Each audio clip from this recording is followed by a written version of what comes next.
देखिए अगला पॉइंट है आप लोगों का, इन the field of transport. In the field यानी क्षेत्र में, ऑफ ट्रांसपोर्ट यानी यातायात के।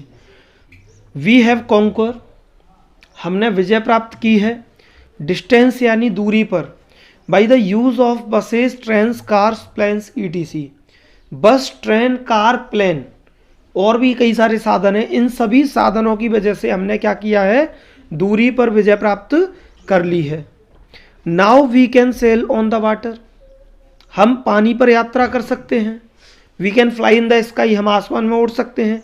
We can run on the earth, हम बहुत तेज़ी से पृथ्वी पर दौड़ सकते हैं। We can travel here to there very easily in a very short time with the help of science. विज्ञान की सहायता से हम यहाँ से वहाँ बहुत ही आसानी से ट्रैवल कर सकते हैं। तो ये एक छोटा सा पॉइंट था, और भी बहुत सारी, ज़रूरी नहीं इतना छोटा ही लिखो, और भी बड़ा कर सकते हो तुम इसको अपने अकॉर्डिंग, ठीक है। फिलहाल हमने इतना बता दिया। तो ये हो गया आपका इन द फील्ड ऑफ ट्रांसपोर्ट। अब जैसे ही यातायात में विज्ञान ने हमें सहायता की, वैसे ही उसने सहायता की संचार। संचार मतलब समझते हो, दूरभाष। तो इन द फील्ड ऑफ कम्युनिकेशन यानी संचार के क्षेत्र में, तो telephones, mobiles, internet. Telephone, mobile और इंटरनेट ने have made the world quite small, इस संसार को पूरी तरह से छोटा बना दिया। यानी टेलीफोन, मोबाइल और इंटरनेट की वजह से ये संसार बहुत छोटा लगने लगा है। Now we can talk to any one person in any part of the world, हम संसार के किसी भी हिस्से में बैठे हुए किसी भी व्यक्ति से कभी भी बात कर सकते हैं। किसकी वजह से? मोबाइल, इंटरनेट, टेलीफोन की वजह से। और ये सब किसकी वजह से है? साइंस की वजह से। We have reached to 4G, आज हम कहाँ 4G पर पहुँच चुके हैं, जबकि अब तो 5G की बात होने लगी है। 5G कई कंट्री तो ऑलरेडी उसको चालू कर चुकी हैं। वी कैन टू सेंड और रिसीव मेल्स, संदेश भेजना और संदेश प्राप्त करना has become very easy because of internet. Internet की सहायता से संदेश भेजना और संदेश प्राप्त करना दोनों ही बहुत आसान हो गया है। We can make video call also, हम वीडियो कॉल भी कर सकते हैं। पहले लोग झूठ बोलते थे, मैं यहाँ हूँ, हमें नहीं पता रहता था। अब हम उससे बोलते हैं कि ताजमहल पे है तो कर वीडियो कॉल, दिखा कहाँ है ताजमहल। अब होगा तो दिखा देगा, नहीं होगा तो नहीं दिखा पाएगा, तो उसकी पोल पट्टी वहीं खुल जाएगी। तो just because of science. Farmers are using scientific method for agriculture, किसान वैज्ञानिक पद्धति का इस्तेमाल करते हैं खेती करने के लिए।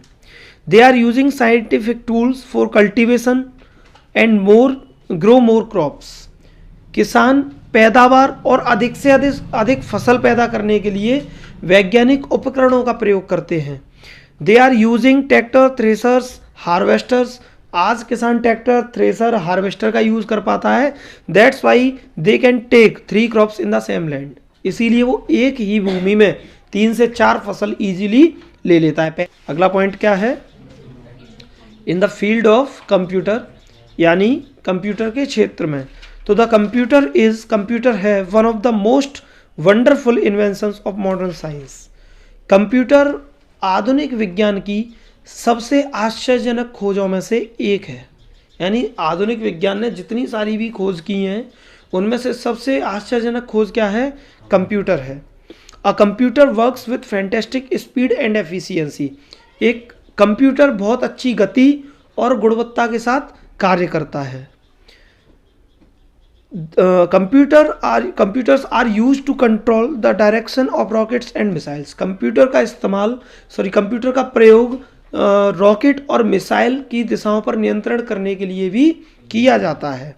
अ lot of researches have been made by the computers, ढेर सारी जो खोज हैं वो भी कंप्यूटर के द्वारा की गई हैं। यानी आप देखो तो डायरेक्टली इनडायरेक्टली किसी भी फील्ड को रन करने में, किसी भी ऑपरेशन को रन करने में कंप्यूटर अपना एक अहम रोल प्ले करता है। Without computer you can't do anything in any field. अगला in the field of medical, चिकित्सा के क्षेत्र में, तो there is treatment for almost every disease, आजकल हर बीमारी का इलाज संभव हो सका है। किसकी वजह से? विज्ञान की वजह से। Even cancer, chicken pox, TB like deadly diseases too are under control. यहाँ तक कि कैंसर, चिकन पॉक्स, टीबी जैसी जानलेवा बीमारियों को भी अपने नियंत्रण में लाया जा सका है। किसकी वजह से? विज्ञान की वजह से।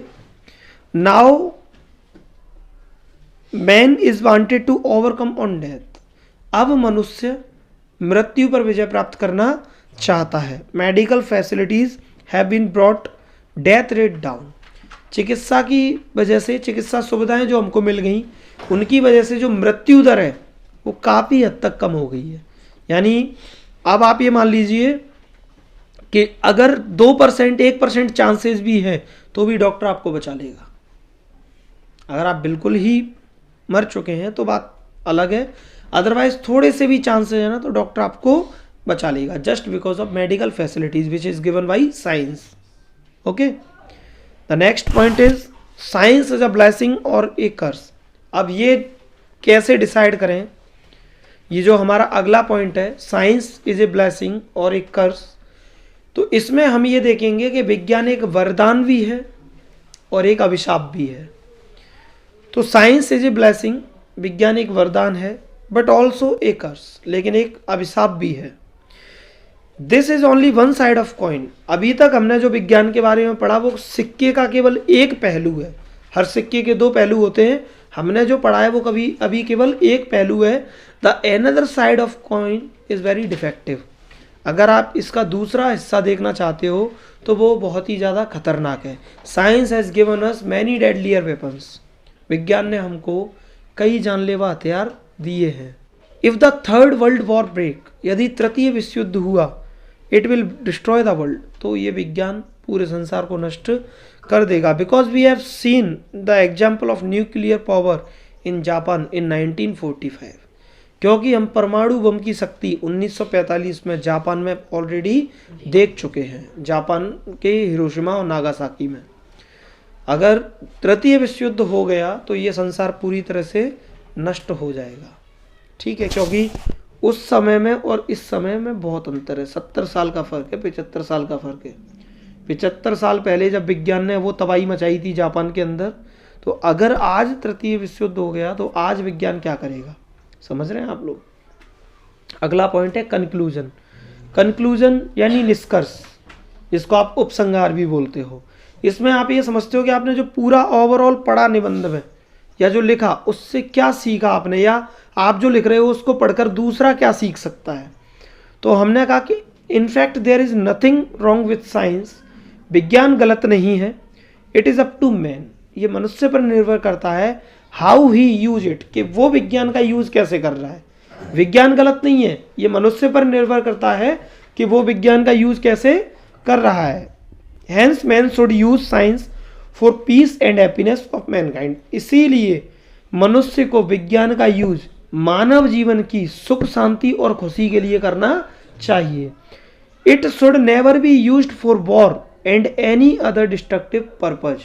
इसका यूज कभी भी युद्ध में और किसी अन्य नश्वरता वाले उद्देश्य से नहीं करना चाहिए। विनाशकालीन उद्देश्य से विज्ञान का यूज कभी नहीं करना चाहिए। अदरवाइज ये जितना सामने वाले को क्षति पहुंचाएगा उतना ही नुकसान ये आपको भी पहुंचाएगा। तो ये हमने ये कैसे पढ़ा वंडर ऑफ साइंस का। अगर आप देखो अपने चारों तरफ नज़र घुमा के, तो चारों तरफ साइंस ही साइंस है, और फिर उसी साइंस पर निबंध लिखना, it is not a difficult task, it is an very easy task. ठीक है ना, बहुत आसान सा काम है। बस अंतर इतना है कि हिंदी से इंग्लिश कन्वर्ट करना आता है तो बहुत इजीली आप इसको लिख दोगे, नहीं तो हिंदी से इंग्लिश कन्वर्ट करना नहीं आता तो भी कोई टेंशन नहीं है। क्यों नहीं है?